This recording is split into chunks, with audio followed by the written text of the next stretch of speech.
welcome to Family. We've got your back. This is not episode 81. I think it is, isn't it? I thought it was 83.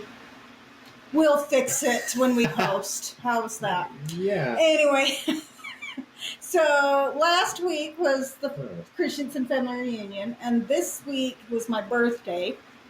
And so we've got a lot of fodder.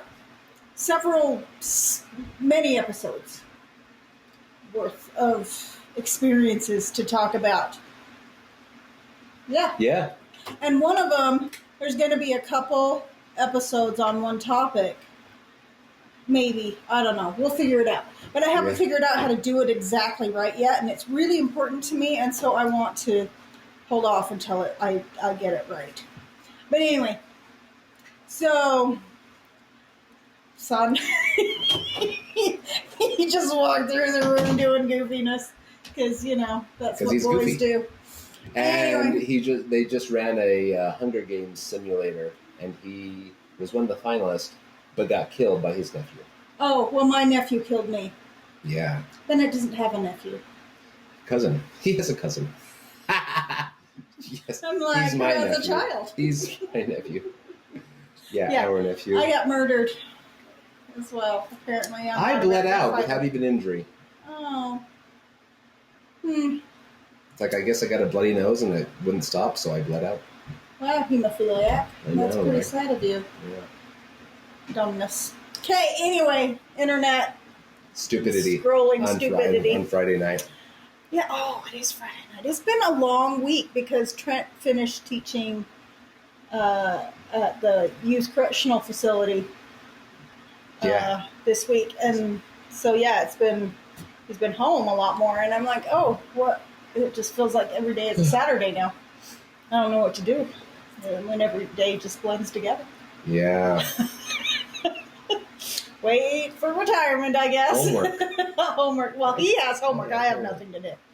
Anyway, so this week we are talking about 4 situations. And what started it, what got me thinking about it was, okay, and I'm not complaining. Well, okay, I'm complaining a little. I'm not criticizing. Right. So we always have the Christensen reunion the third Saturday in July, like that weekend, because it's his mother's birthday. And so we just always have the reunion around on that. Whether or not is the reason why we have it that weekend. That's why. Oh. So anyway. I just thought it was convenient because it's July. Well, yes, but that's why it's that third Saturday weekend every time. Anyway, and so we sing her happy birthday, and usually they include me in that, and that embarrasses me to no end. And it's not for reasons you think. It's because if people wanted to wish me a happy birthday, they would. I don't want anybody to be forced to say happy birthday. Right? There's like 80 people there, and I don't want them to feel like they have. Where's the presents? Right. No, but more like I mean, we have 40. Yeah. 49 minus 44 nieces and nephews just on that side, and I have more on my side, and aunts and uncles and cousins, and I can't even afford the stamps to send them a birthday card, let alone $1 in a birthday card like my aunt does for me, which is so fabulous. And I'm, old, and she still does it. And every year for her anniversary, she does it. And it's just beautiful and wonderful. And I wanted to be that aunt, and I can't. And so I just do nothing, which is awful, which is the wrong choice. But because I do nothing, it feels bad to force them to do something for me. Okay? But that doesn't mean... And so, anyway, so I smile and I say thank you, and I'm very appreciative. Right? But it's still, awkward. Let's call it awkward. Yeah. Anyway... But it's the right thing to do. It is the right thing to do. Like in a social situation, this forced happy birthday is the right thing to do because you care about people, right? I mean, they do it at restaurants. They do it at offices. Offices. You sing happy birthday to people when it's a group happy birthday. you smile and you say happy birthday to that free person. cake. And okay, right? Yeah. Nice. That's what happens at the school. So yeah, even though it's awkward for me because do I really think they want to wish me a happy birthday? Well, they probably do, but they don't. They don't consciously think about it. They wouldn't go out of their way to wish me a happy birthday like I don't go out of my way to wish them a happy birthday most of the time. If I remember, I do it. If I don't, I don't. Whatever, because I'm a terrible aunt and sister-in-law and all that. Right? Yeah. So, whatever. So it's the right thing to do, right? And so you do it because it's the right thing to do. That's a forced situation, right? Yeah. And it's okay because it's the right thing to do. So let's see, I can't read backwards. I don't even have it up. Can you read backwards? Kind of. Hang on, let me see. So that's the wrong thing. Sorry, I got a new phone for my birthday. She has to sign into Google. And I can't figure it out. Hang on. Oh, here we go, slides. Here we go. Found it. Found the app. Oh, no, I don't. It's the wrong Google account. I don't know. It definitely is. No, it's not. Oh, bother. Okay, I'm going to read it backwards. If you want, I can. I can't read it backwards. Or I can just go to the side so people can see your face. So, forced situation is a circumstance where an individual or group is compelled to act or react in a way that they would not normally choose due to external pressures, constraints, or necessity. I butchered that reading. I'm actually a good reader. Yeah. I can't find it. So, day one of our marriage, I blew the forced situation badly. And it was embarrassing. Embarrassing. I know what you're talking about. Yeah. Immediately, because I'm like, yeah, that was bad. Yeah, it was a situation where they take their silverware at the wedding luncheon, right? And ding, ding, ding, ding, ding, ding. And when that happens, it is my duty to give some PDA to my wife, which that was a difficult thing. They were banging on the cups forever, and he was like embarrassed and wouldn't kiss me. Embarrassed. Even on the cheek, he wouldn't kiss me.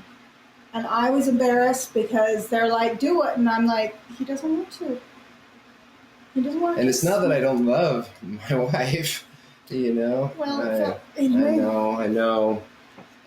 And so I blew it. I blew it big time. And it's making my wife emote right now. I'm sorry, sweetie.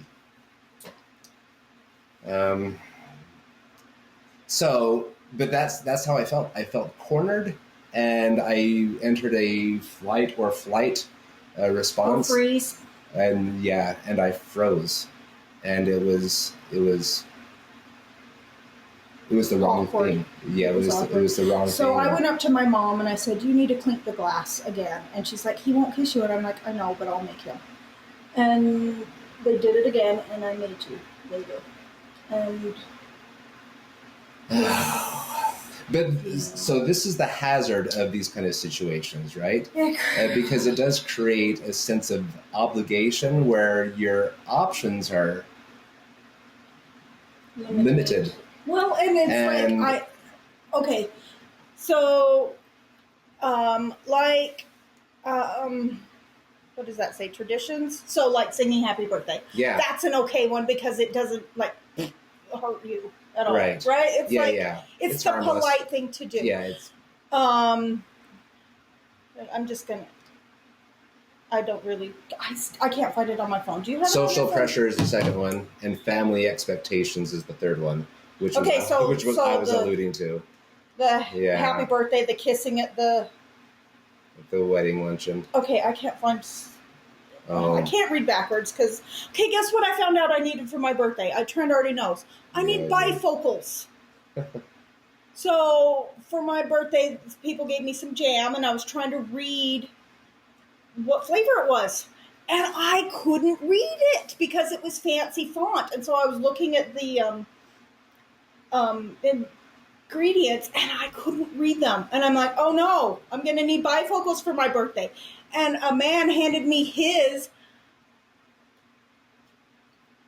and I couldn't read. That is the worst gift ever. Yeah, that's pretty awful. It was worse. So this is a really hard week for me because for my birthday I found out I needed bifocals. It was so embarrassing and awful. So anyway, but yeah. So those, I don't know why I started talking about bifocals, but because I can't read backwards. I can't read what this says. Anyway, so traditions like singing happy birthday, sometimes it's okay and sometimes the tradition is actually harmful, and that's when you need to speak up and say, you know what? Yeah, I'm not going to participate in that tradition because it is actually harmful in some way, right? For singing to happy birthday, that's not harmful. No. Right? But come kiss your great aunt, Fanny, whatever. Right? And he's like, no, I don't want to. You're a creepy lady that I don't know, and your whiskery face is just gross to a 4-year-old, and I'm not going to do it, right? Yeah. It's like, you never force someone to kiss somebody else, or never force someone to kiss you, or like physical affection, or that sort of thing. Like they get to choose that sort of thing, right? And so just be aware that just because her feelings might be hurt, it is inappropriate to force physical affection on anyone. Yeah. I don't know how to explain it. Like, there's rationale that says, oh, well, sometimes it's okay. Well, in children, I don't know, teaching children, I can't read. Oh, man, just seriously, I need not to be old anymore. And when I told my friend about the bifocal issue, okay, why can't I'm having troubles this week, guys. It really is a struggle for me to exist. Anyway, you're just trying to zoom, right? No, I was trying to brighten it and then get back to the thing. I don't know how to brighten it. Well, I did, but then I couldn't get back to the page. Oh, sorry, guys. I'm a hot mess this week. Anyway, because I need bifocals. Okay, so that social pressure to not hurt someone's feelings, to have manners, it goes both ways. Forcing someone for physical affection or whatever, or forced interactions, that's not polite of the other person either. And so if they respond in a way like, no, leave me alone, old creepy lady, right? You can't expect a 4-year-old to respond appropriately to something like that, right? So manners go both ways, is what we're saying. Right. So make sure what you're asking of them is appropriate and polite, and before that forced situation happens, right? But give them a choice. Would you like to hug me? Would you like a hug? No? Okay. And like, don't make it like, oh, I'm so disappointed, right? That's sort of thing. Am I not in this film? Okay. Yeah, there we go. So that's one example of social pressures. Or, for example, school. Oh, yeah. That is also a forced situation that is okay to conform to. Yeah. Right? Like, yeah, nobody wants to go to school. But you do it because it's the right thing, right? A lot of people do. Well, I struggled my 5th grade year because I was bullied every day. Yeah. And I'd come home crying, and it was awful. It was just awful. It was awful. But, yeah. But you go to school. I didn't ever miss. I had a perfect attendance my 5th grade year, even though I didn't want to be there every second of every day. But, and I think, too, it's like when I treat my students or if you're a parent or whatever, right? Anytime I have expectations of my students, if it becomes a matter of forcing, then that's never going to be a healthy dynamic. They rebel. They will rebel in a heartbeat. Well, but like going to school is mandatory. Yeah, mandatory, right? But you can make so. You don't have child labor anymore, where it's because you have to have an education. Like in this country, you have to go to school. Yeah. No, I understand that, but I'm saying when I say you'll do this assignment or blank, that's when it's crossed the line. Right. It's like okay, so here's your assignment. Here's your as soon as you're starting to get ultimatums, and that becomes a forced situation where I do want them to do their work, but I lose power when it becomes a forced situation. Right. Yeah, I've lost I don't have any bargaining chips at that point in time, basically. It's like, school's different now. So, in our day, you did your homework and you behaved yourself. Yeah. Nowadays, they don't. Yeah. You don't know what to do about it. I think parents have the ultimate power in those situations. True. And so. True. It's more of a parent involvement thing. If they're So, so social pressure to do well in school, that's kind of a good thing. That's a good thing. Because it's for your benefit, right? But add as much choice as you can into that. But right? and parents can do stuff to incentivize that more than teachers can do it, right? True. A dum-dum can only do so much. It's true. Right. And like family expectations as well. It's like, oh, you have to go to Thanksgiving dinner because that's what you do as a family, right? Yeah. Well, don't make it a have to, make it a get to. Right. Yeah. Choose the healthy, happy situations, right? Just choose them. It's like, oh, hey, we're going to do this year, we're going to do this. And it's like, okay, yay, we get to. Right, we get to.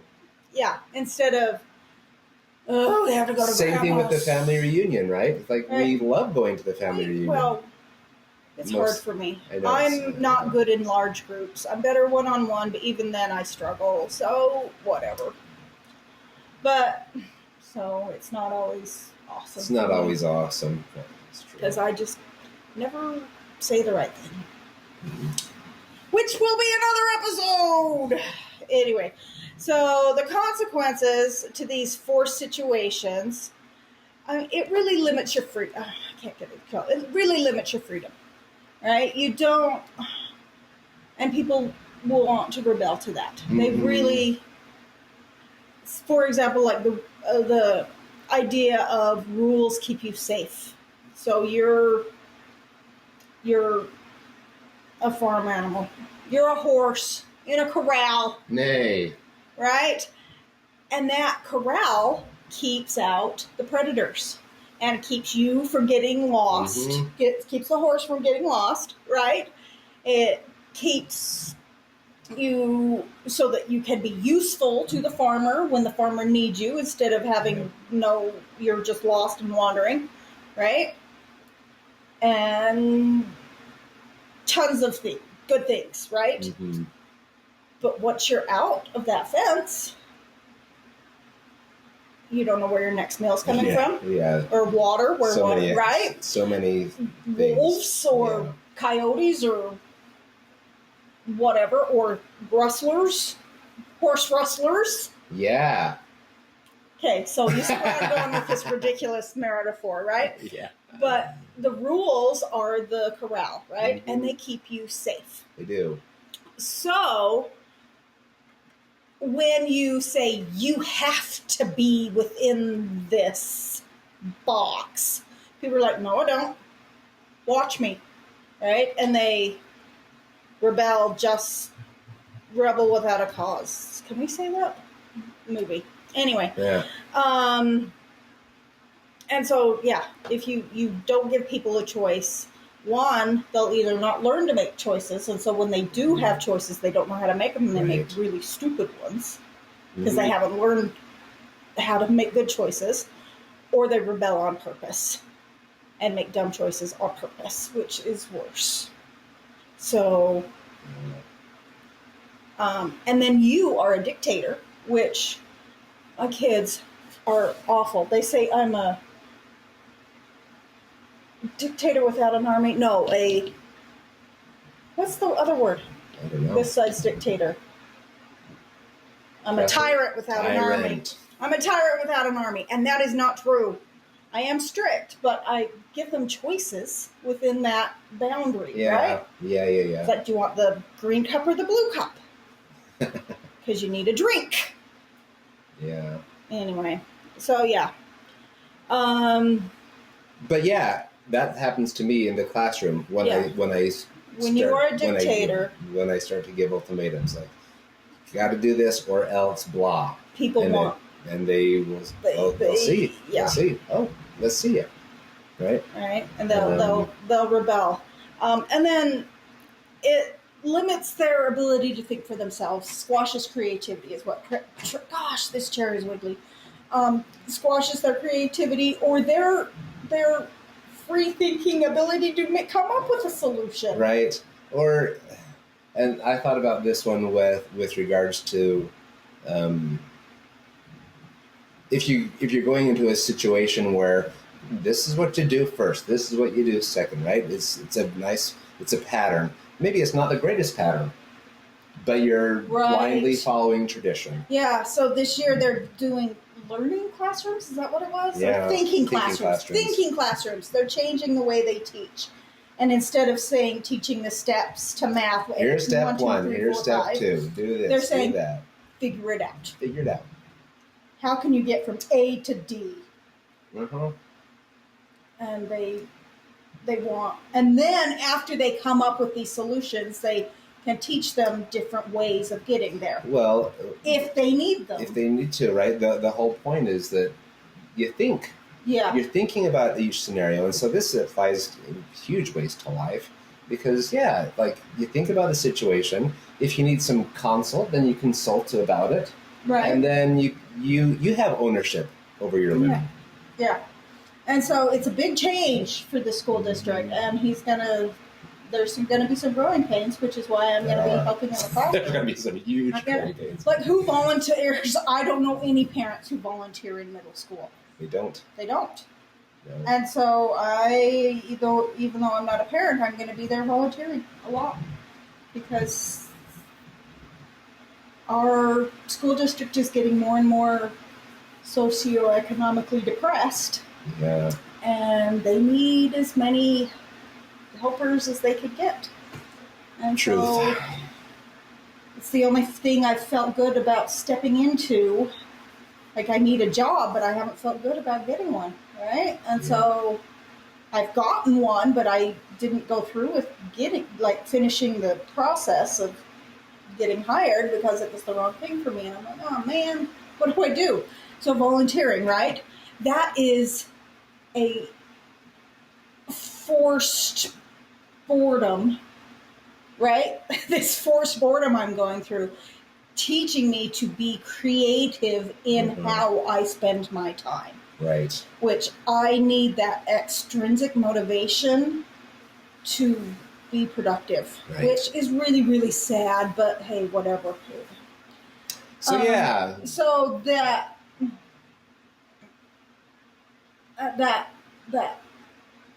choice I was given of what do I do with my life, but you can't do this, this, and this, and this. I'm like, right? Yeah. So I have to be creative in what I can do and figure out what feels right for me.